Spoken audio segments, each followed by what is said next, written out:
But this is now the book that is relevant for this particular speaker that we're going to listen to now.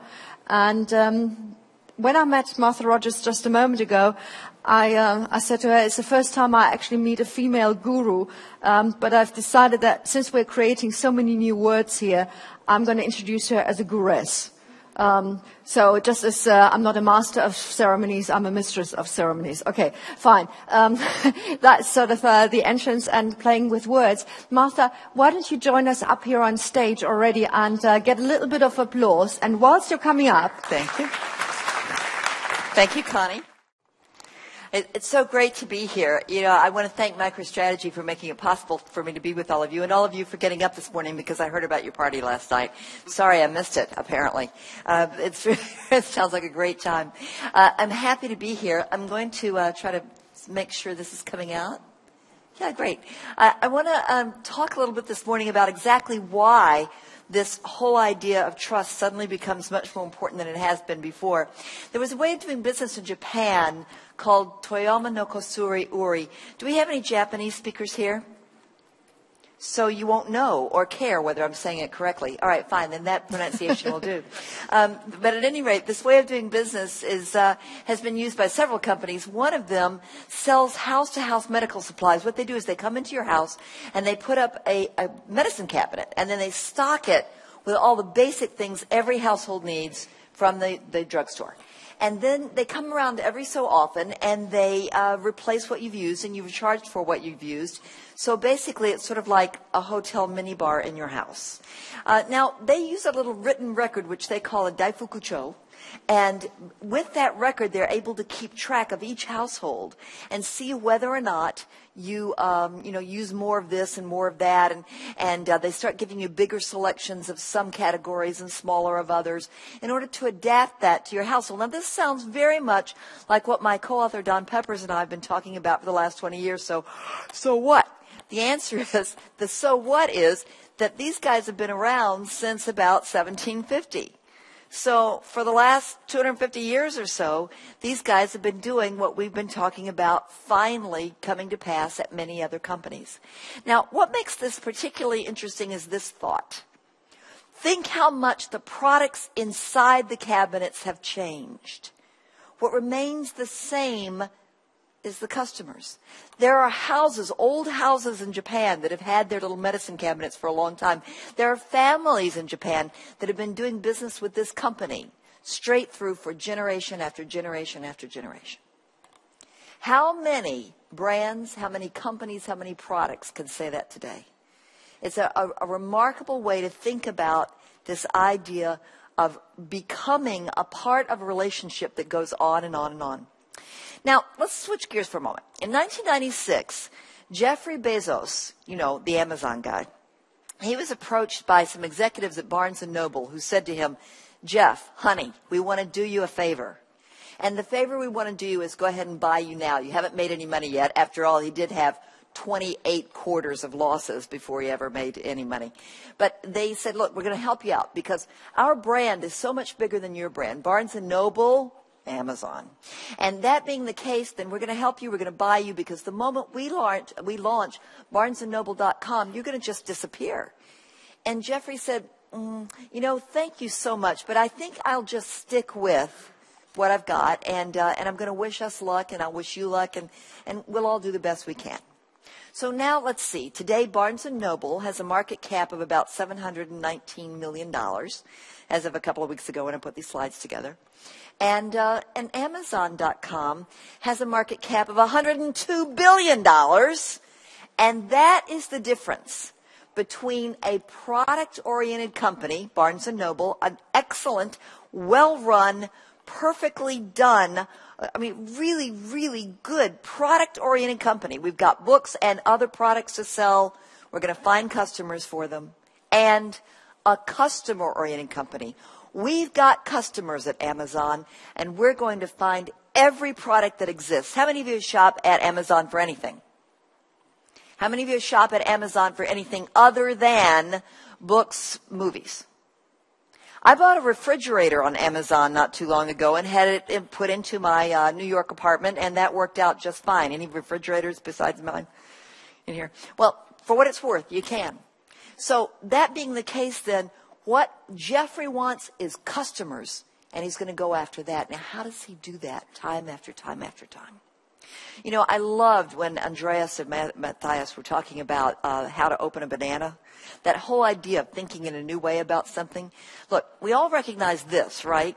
In case you're having trouble because it's early in the morning, it's the galaxy. And that being the case, let me also remind you of this from chemistry class in high school. You know, everybody knows what this is, but what about if we put them together in a way? This is Philip Stewart's Chemical Galaxy 2 periodic table. And what it does is it really does sort of map out in the best possible way the way that the chemicals fit into each other and the way they relate to each other and the way the atoms work and all that sort of thing. And so if you are a physicist or a chemist or I guess any kind of a scientist, then this is a better portrayal of how those chemicals will work together. So helping us find new perspectives, whether it's about bananas or chemistry tables, is a very important part of doing what we do and doing it better and doing it right. So we did some work with a Peppers and Rogers group. We did some work with a company named Orica. They're based in Australia, and they make explosives for a living. It must be an exciting firm. They promise that they do not sell any of their products to terrorists, but instead sell most of their products to people who are blasting rock out of the ground, so the mining companies. Now, most of these customers just want their rock to come out in a certain way.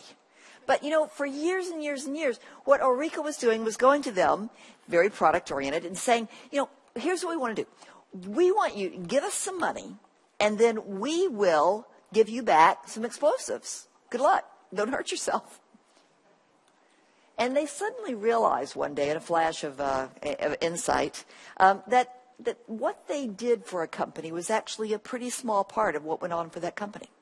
That if a company was going to have a mining company, first they had to go find some place that they thought was going to have beautiful rock under the surface. Then they had to get a real estate deal happen. And then they had to do some kind of environmental protection arrangement with the local government. Then they had to start hiring people and getting equipment and then forming accounting departments. And they had to bring in some salespeople. And meanwhile, they've got to start digging and they've got to do some other stuff. They've got to get some explosives, get the rock out of the ground. Then they got to sell it to somebody. They got to be able to did you hear the explosives in there? They're there, but they're just a little tiny piece of what we're doing. And once Orica got that, then they were able to change the way they were thinking about their business. And so they went into these companies and they said, look, you give us some money, we will give you back broken rock of a certain size. We know how to do this. We've done it everywhere. We know the difference between what it takes to blast granite and what it takes to blast this kind of marble. So we're going to help you out with that. And by the way, we've seen every environmental protection form everywhere in the world. We're going to help you with that too. And all of a sudden, the question is not how cheaply we can get the explosives. It's how closely we can really build that relationship. It's how to open a banana differently. It means that we have to think about how to use that information. We're talking a lot these 2 days about data and data management and the rules of data. I love Stefan's discussion this morning. What do we do with all this data? But the company that doesn't use the information that it has about customers has no advantage over the company that doesn't have that information. Now, can this work for smaller businesses? Well, yeah. I met a guy named Grain Zay. He became one of our one-to-one customer champions. Brilliant guy. He's been selling bicycles in his hometown in Connecticut for several decades. Then one morning he picks up the newspaper and his life passes in front of his eyes because he reads that within the next year, Walmart and a giant sporting goods store are both going to open in about a year right near where his bicycle store is. It's the end of life as he knows it. So he figures he's got about a year to either survive or give up. So here's what he does. He decides to take out some ads, start a little buzz, use some social media, figure out how to find and get and hear back from all the people in his area who are very good at biking, who are very enthusiastic about bicycles. And so he takes these folks, and he gets about 35,000 of them to respond to him by offering them free annual bicycle maintenance for life. Now, if he were in Amsterdam, of course, he would get way more than 35,000 people. But, imagine if somebody was willing to check your spokes and your brakes and all that stuff and round your tires for, once a year. And so by doing that, of course, he found the most enthusiastic bicycle owners. And what he was able to do at that point then was to offer them a new bicycle, not just so that he could sell bikes to them right then. That wasn't the incentive. The idea was that if these people bought bicycles this year, they wouldn't need one next year when the sporting goods store showed up. And so he was able to double his business that year and has been able to keep it up since then. Now, why do I tell you this story about a little bicycle shop? Because that's probably not relevant to anybody here, unless he turns out to be a competitor of yours. And we've got to start looking for competitors, not here, but in fact here. Because that Walmart store does not carry bicycles anymore. They gave up. And the big sporting goods store has a very tiny selection, mostly of little kids' bicycles that have the big, flags on them and stuff like that. So it affected the big companies in a profound way that this guy was able to do this kind of relationship building. When we think about these twin benefits of relationships, it's obviously about a more satisfied customer, and therefore we've got a better product for each one and a better offer, and it's personalized service. And so there's more advantage and there's more equity in that end. But there's also the ability, of course, we have less wasted effort, and we have lower inventory costs, and we have better use of our resources, and all of that makes sense. But these relationships all boil down to one important thing, and that's trust. Now, that has always been the case. Trust has always been important. We've always believed in trust. I bet you can't find anybody at any company in this world that says, we're not very trustworthy. I'll bet there was even somebody at Enron who thought they were trustworthy. I bet I could name a few banks who have been in the news lately, and that all those people thought they were trustworthy before, of course, they got in big trouble. But let's look at the difference between then and now. Now, customer centricity, the kind Jeff Bezos has, the kind Barnes & Noble keeps trying to have, is very different from product centricity. If we look at this chart, product centricity is about having a product to sell, or a group of products, or a line of products, or a service, or something we want to sell, and then trying to find customers for that and selling it to as many of those customers as we can.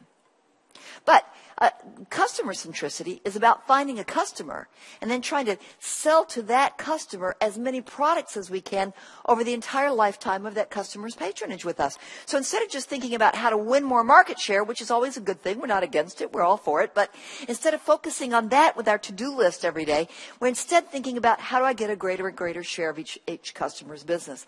And what it really means is that instead of maximizing the value of every single product that we have, we're instead going to maximize the value of every single customer that we have. This becomes important because we can always make more products, but the fact is there are only so many human beings who will ever want and be able to buy our products. There are only so many customers, and customers are the only ones who ever pay us money. No products ever pay us money. You can have a very successful company that doesn't sell products, but there's no such thing as a successful company, think about it, that doesn't have a customer. If you don't have any customers, what you've got is a hobby, not a business. So that being the case then, when we think about customer centricity, the whole idea here is to build the value of the company by building the value of the customer base. That's really the business that we're in. Whether it's by selling explosives or by selling Coca-Cola or by selling anything else, the real business we're in is to build the value of the business by building the value of the customer base. Now, in the middle of all this, welcome to the age of transparency. 83% of consumers trust the recommendations of their friends. More than half trust the online recommendations of total strangers or objective experts, experts they consider to be not bought. 14% of consumers trust advertising. So that's sort of the situation that we're in. That's why our book is talking about how transparency is a disinfectant for business. We're going to have no choice really about now, about how in the world to figure out how to do things in a world in which customers can find out everything. Employees will tell them on different websites. They'll all tell each other. Every kind of piece of information that's likely to be out there will. Everything will be exposed. Sock puppeting will be exposed. Everything will be exposed. There'll be no more. How would your business be different if there were going to be no more closed-door meetings, unless, of course, the doors are made of glass and somebody could read lips? Transparency is a disinfectant for business. It's going to purify things and help start the healing, but it's going to sting like hell. And that's where we all are now. It's because of Moore's Law. My guess is a lot of people in this room can recite that a lot better than I can. But the point is every 20 years, computers get 1,000 times faster and cheaper. But then there's also Zuckerberg's Law. You know, that every 20 years, we share 1,000 times as much information with others. And that ability to share, indeed that need to share, when you look at the vast amounts of work that people do for each other, most of them unpaid. When you go to Wikipedia and you go to things like that big project with the people hiking and then putting everything online so other people can either do it vicariously or they can do it themselves in a better way. And you look at the work that people have already done on Twitter, making the lists that are useful to me, and it's just, you know, that it's remarkable how much work people will do to help each other. That kind of sharing economy and transparency, that's why we're here.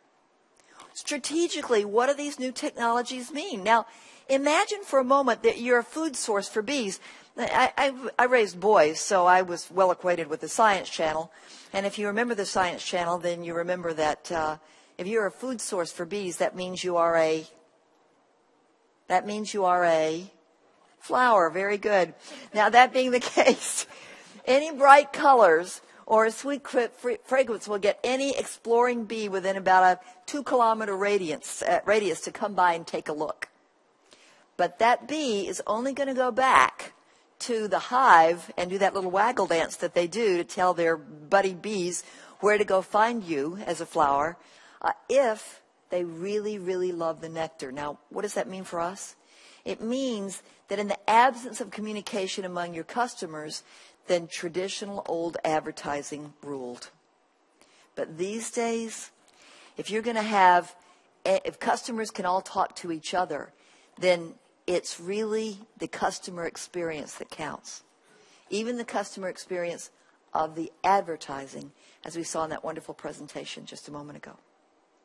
It's the experience, it's what really happens that matters to customers.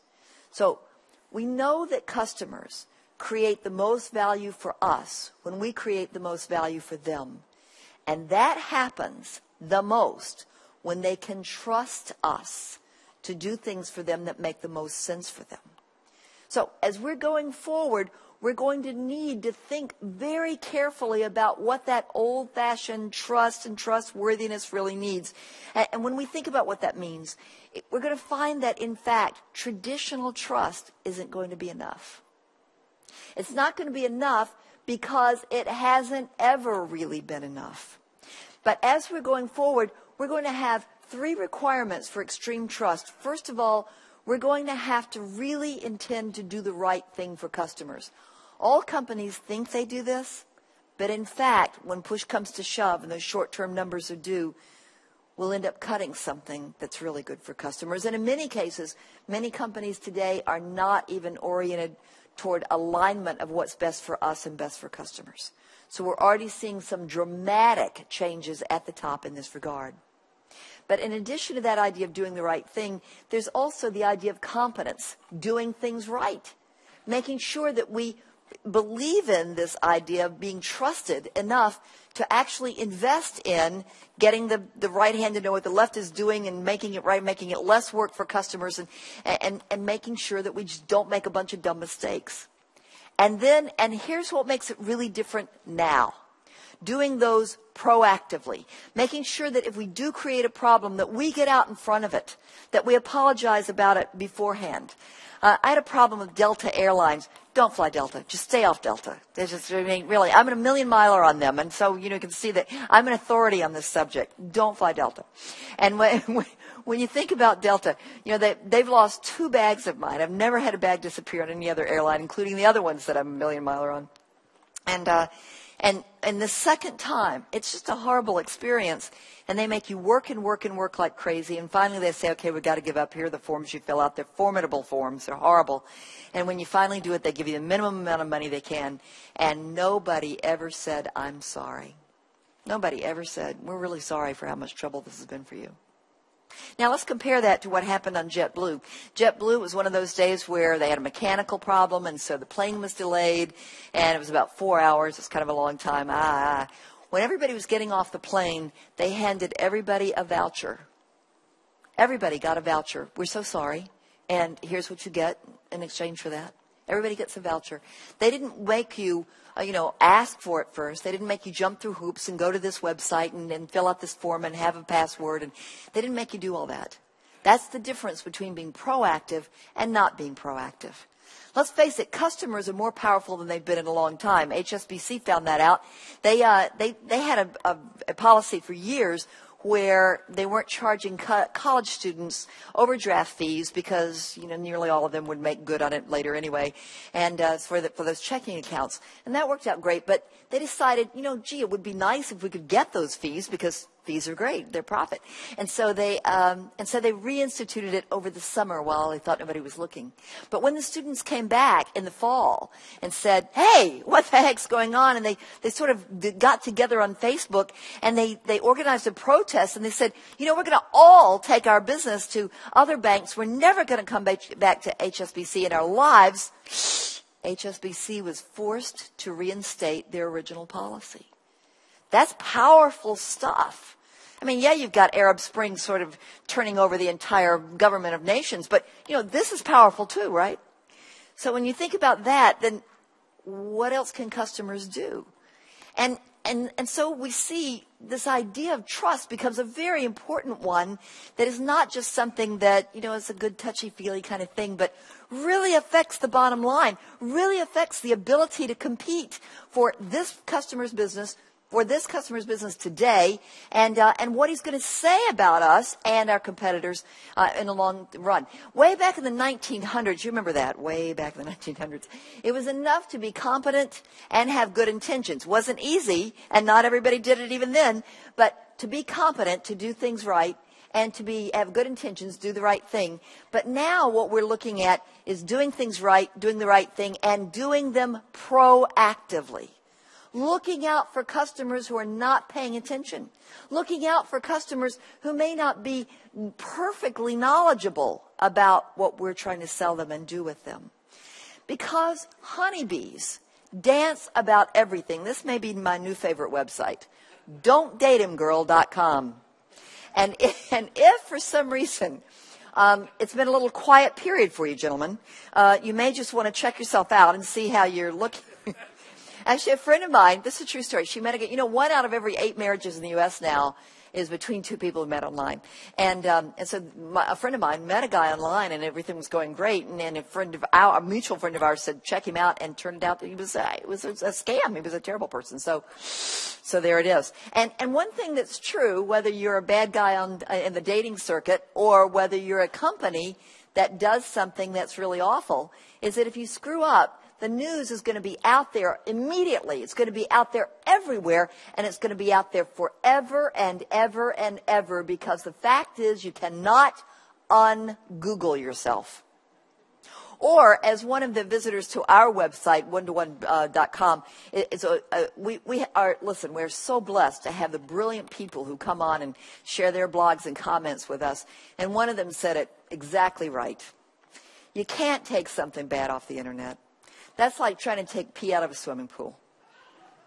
It's so true. That's it. So trust is becoming much more important because trust makes interactions a lot more efficient. As there are more and more interactions, that's absolutely necessary because we screen information for their trustworthiness. The first items that we open by whatever means we're using messaging today are going to be the ones that we believe are going to be good for us and that are going to be fair and are going to tell us the truth.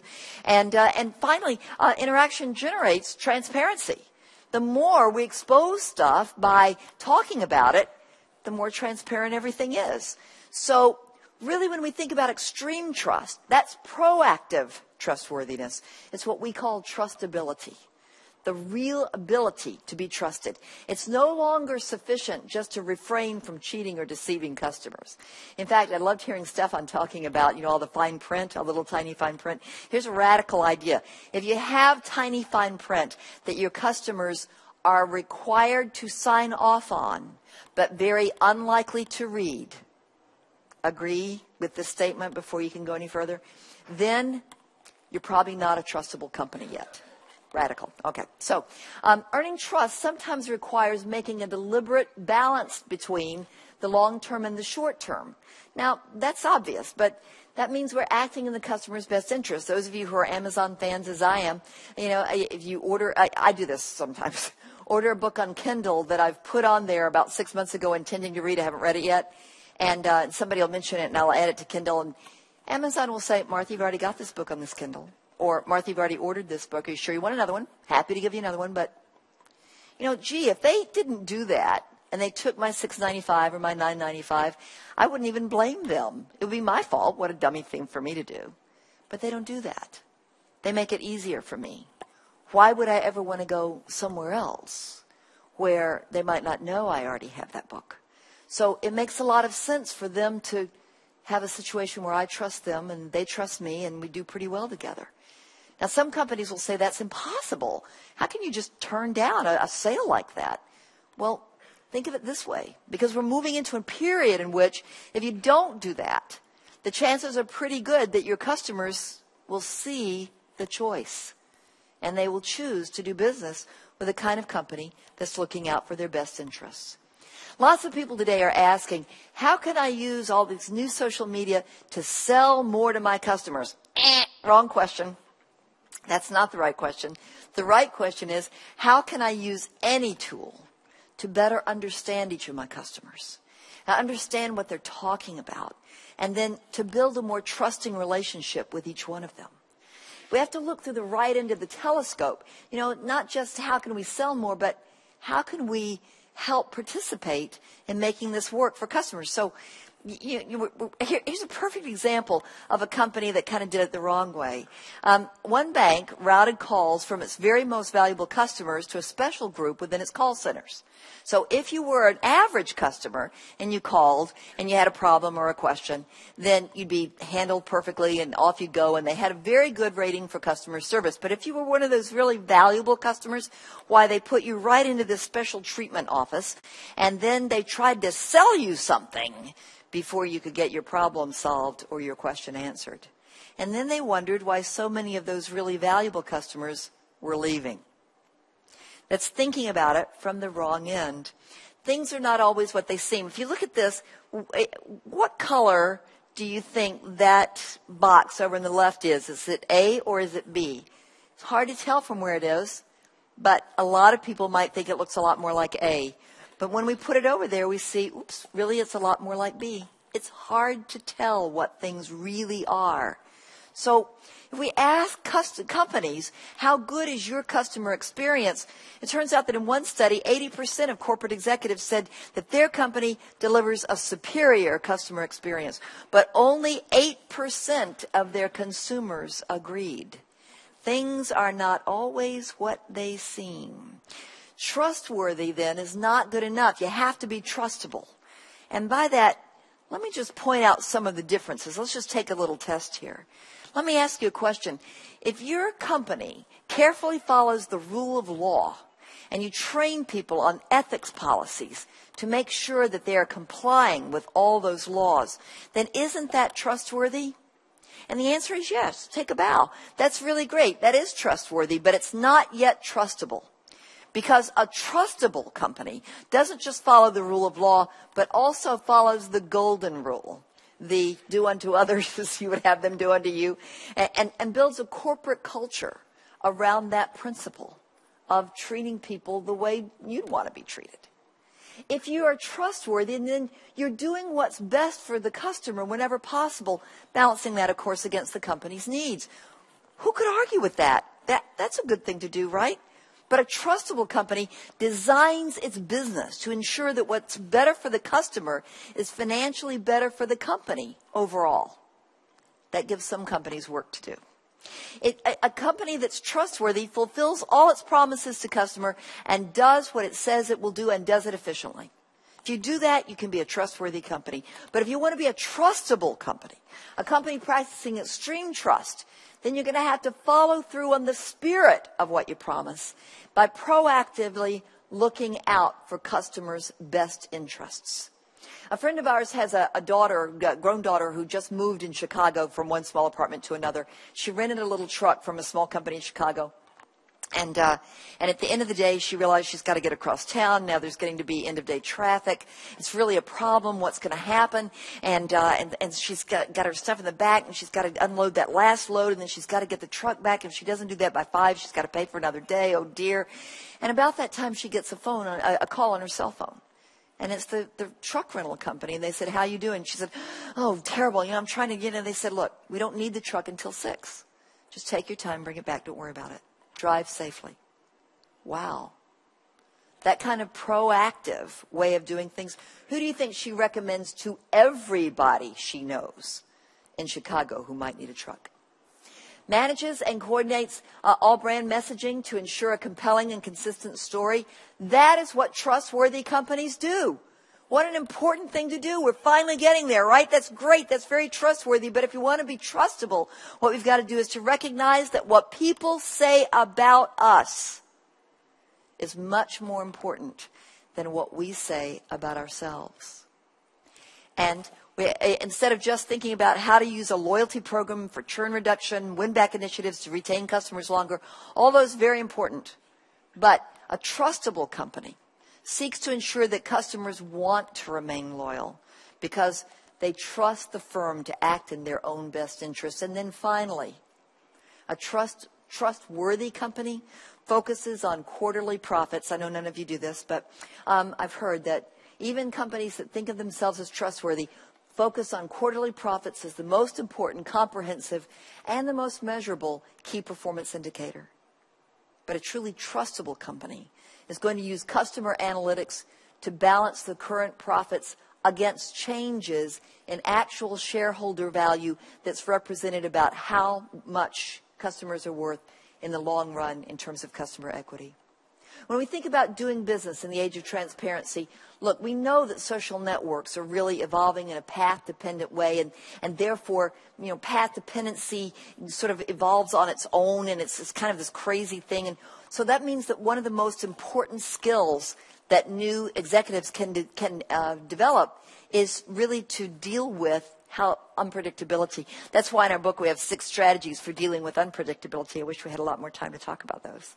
When we think about doing business in the age of transparency, we understand that the social domain and the commercial domain operate on an entirely different structure of customs and mores. And this is important because we see a lot of companies today wanting to do things like reward their customers. I want to pay you if you say nice things about us out on Twitter or someplace else.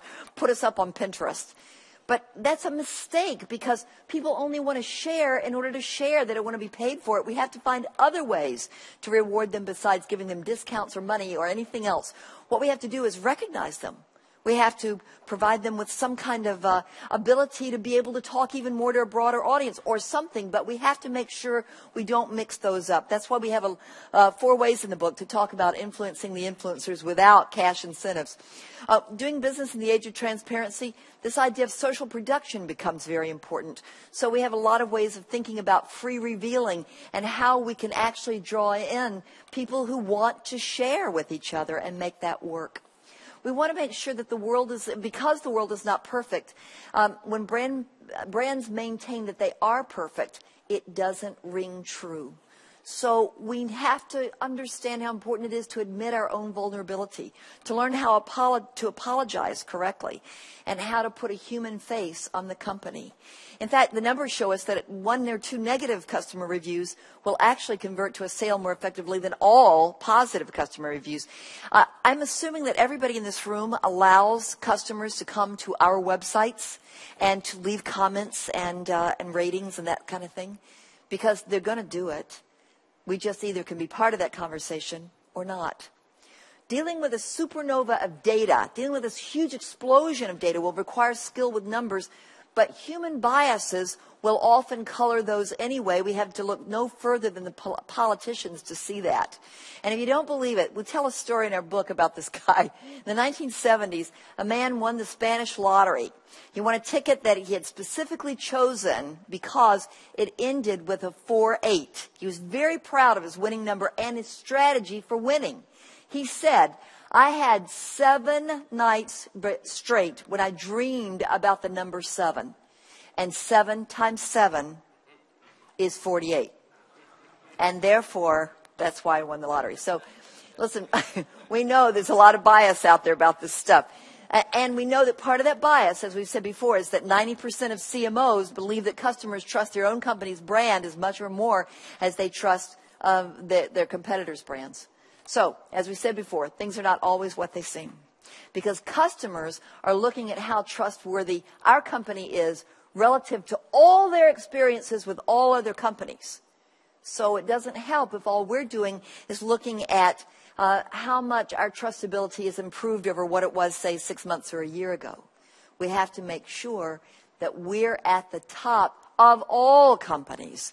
And when we look at that rising level of customer expectation, previously acceptable forms of doing business, they just won't be good enough anymore. We cannot anymore profit from customers who are not paying attention or who don't know what we know. We can't just fail to notify people and have that be good enough, because earning trust all the time is our only way out in a bad jam. JetBlue, good airline, they had a bad day. They kept people on planes too long. There was a blizzard. They couldn't get enough of their own people there. It was just a mess. And so there was a lot of complaining, a lot of just huge media buzz, especially in social media, but everywhere. And so they apologized, and they apologized correctly. Not, well, you have to understand it wasn't our fault. The weather was bad. It was a good apology. We goofed. Shouldn't have happened. We apologize to our associates, their own employees, and our customers. And here's what we're going to do to fix it, make sure it never happens again. Here's what we're going to do to make it good for those of you who had to go through this. And we hope you'll come back and give us a chance. Now, after that, they've done everything they can do. But a lot of people are still complaining. Out in the blogosphere, it's still, yeah, JetBlue. Who fixes it at that point? JetBlue can't. JetBlue's PR firm can't fix it at that point. I'll tell you who fixes it. JetBlue's most frequent flyers, the True Blue Flyers. They get on every imaginable medium and they say, all right, guys, so they had a bad day. You know, we all have a bad day sometimes. They're going to fix it. It's a good airline, better than Delta. So, you know, come along, come back. And then, you know what? You don't buy that kind of stuff. You only get it if you've earned it day after day after day after day by doing things right, doing the right thing, and doing it proactively. So when we think about the future and trustability, how did a trustable gift card work? How about if you give a gift card to somebody knowing that 30 days before it expires, they're going to get an email or a tweet or whatever it is and be notified that they've got 30 days to spend your money? Wouldn't you rather give them that kind of a gift card? Or what about a trustable mobile phone company? How about a mobile phone company that would actually notify you that it's been 2 years and you're due for a new free phone since you've been on contract, and oh, by the way, your program, you're sending more texts than you thought you were going to, but not using all your voice minutes, so why don't we put you on this different program that would actually save you a little bit of money every month, and then more and more and more like that? How vulnerable would you be then to somebody else's promotional offer? So that's what we're talking about. And, of course, the list goes on and on. It could be a health insurer. It could be a bank. It could be, any number of kinds of companies. So what social networking really requires of us is that we build and maintain a real reputation for trustability. Trust is going to be everything. In fact, we think it's going to become the single most enduring measurement of a company's ability to create and sustain value. One of our own media surveys found out that 84% of marketers agree that building customer trust will become marketing's primary objective over the next 10 years. And I think that's probably true. We know that customers can be very tough, but there are three things that they respond to. Figure out what's best for each of them, and do it. Do it well, and do it proactively. That's what they respond to. So if customers trust you, then they believe you will understand their point of view. What's it like to be your customer? What should it be like? Do things right. Do the right thing proactively. Now, one last story, and that is a story about a financial services company called USAA. They started as an insurance company. Now they also do banking, and they do it for military and federal employees in the U.S. They're based in San Antonio, Texas. Now here's what's interesting. Their mantra is trust the customer and treat that customer the way you would want to be treated if you were that customer. That's it. So as a result, every quarter they make money. They never lose money any quarter. But they never necessarily make the most money they can this quarter, because every quarter they're making money for this quarter, but they're also building equity for all the quarters in the future. Now, here's what's interesting. Forrester has determined in study after study after study, USAA comes out as the #1 by a wide margin most trusted financial services company in the United States of America. Now, I know that may not seem like it's saying much, but at any rate, it is the case that they are the most trusted. And in fact, Forrester points out that customer advocacy is the best indicator of cross-sell success, and that firms that score the highest are considered the most for future purchases. Now, if we went to any gathering of this size in the U.S. and I said, how many of you are USAA customers, about 10% would raise their hands. The others are not eligible because I've never had a federal employee or a military person in my family, and so I wasn't able to inherit my USAA. But if you ever did, you still would. So we see now second and third generation USAA, and they're starting to get some fourth generation. Now, I just want you to ask yourselves, how many of you use the exact same bank that your grandparents did? How many of you are going to be sure that your own kids use the bank that you do or the insurance company that you do? That's what USAA has going for it. And what we also learn is that if you're looking out for other people and they know it, that it works both ways. Let me tell you what USAA did. During the first Gulf War, that was only a 6-week war. That was back when we knew how to run them short. And back then, after the men and women came home, then USAA sent out unsolicited checks for the time that the cars were back home in the garage while the soldiers were off fighting overseas, and sent them a little refund check for that time for the car insurance that wasn't being used because the car wasn't at risk. And so that was great. And, a lot of USAA members appreciated it. These are not wealthy people. And so they took the thing, and that was great. But what was particularly interesting was that when they sent out all those checks, over 2,500 of them, over 2,500 of those checks came back uncashed with notes that said, please, thank you so much, but keep the money. We want you to be strong for us the next time we need you. We love you, USAA. I'm just trying to picture any of us in this room giving a refund check back to Barclays. Anyone? I'm just wondering how that might work. So when we're looking at this kind of competition, what are we going to do if you're a bank in the U.S. and USAA suddenly announces that they're going to open up their membership way beyond just federal employees and military personnel? How in the world would you compete against a company that customers trust and love so much that they send back the refund checks and stay loyal for 3 generations and counting? That's what we're up against. That's what we're all up against. So, trustability can trust-proof a business. Protects us from random crazy stuff that goes on social media all of a sudden over a weekend. But it also protects us from the ability to lose customers because we weren't doing the right things.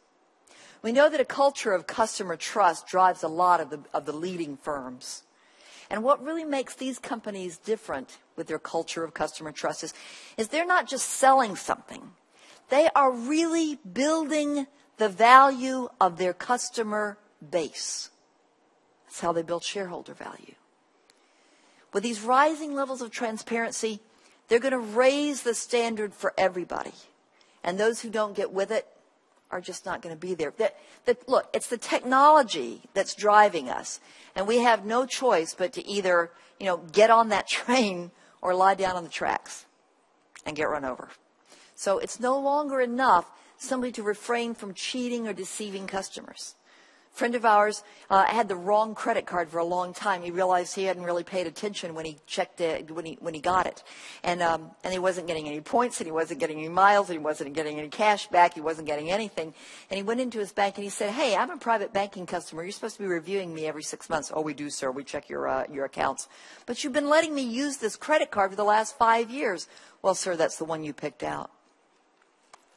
He changed banks because he didn't trust them anymore to do what was right for him. A trustable company is going to work to protect customers' interests, do it right, and do it proactively. Proactive trustworthiness, that's trustability. That's extreme trust. So this idea of do things right, do the right thing proactively. And I'll just leave you with this little wonderful photograph from Harley-Davidson. Harley-Davidson, by the way, the very first client for Peppers & Rogers Group when we were founded back in 1993.